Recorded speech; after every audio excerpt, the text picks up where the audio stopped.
class 7th, subject social science, history,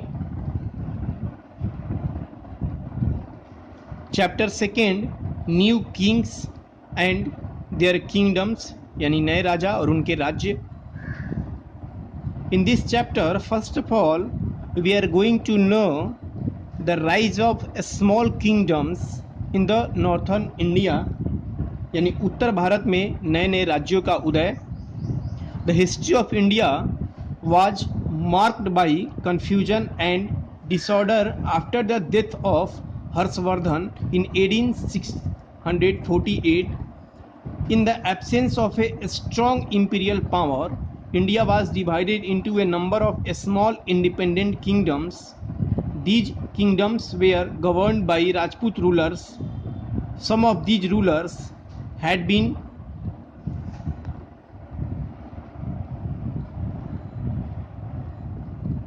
feudatories of the existing kings. They used to fight for their overlord.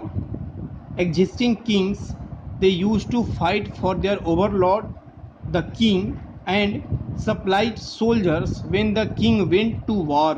यानी जब राजा लड़ाई में जाते थे तो वो राजाओं को सैनिक प्रदान करने का काम करते थे.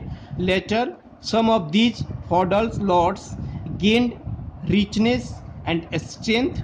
They become independent ruler. बाद में वो सामन जो है वो अत्यधिक शक्तिशाली संपत्ति से हो गए तो उन्होंने अपना एक स्वतंत्र शासन व्यवस्था स्थापित कर लिया. Now the tripartite struggle for Kannauj, यानी कन्नौज के लिए त्रिपक्षीय संघर्ष. The Palas, the Pratihars and the Rashtrakuta made Kannauj the test of their political powers. Its location of the bank of river Ganga in Uttar Pradesh meant that whoever controlled Kannauj would be the master of the Gangetic Valley.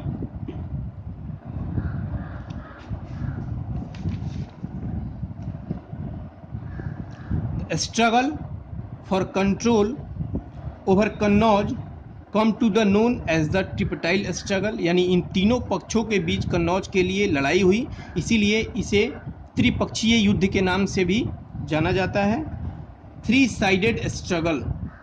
It lasted for more than a century from about 18780 to 18910.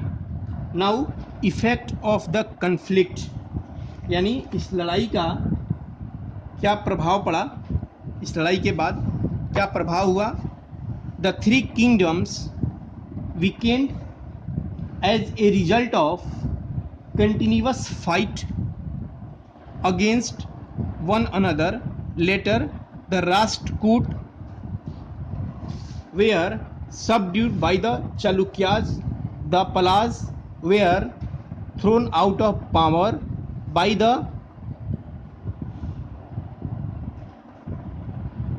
Senas. The Pratihars empire disintegrated into a number of small kingdoms, यानी छोटे छोटे टुकड़ों में but गए. Thank you.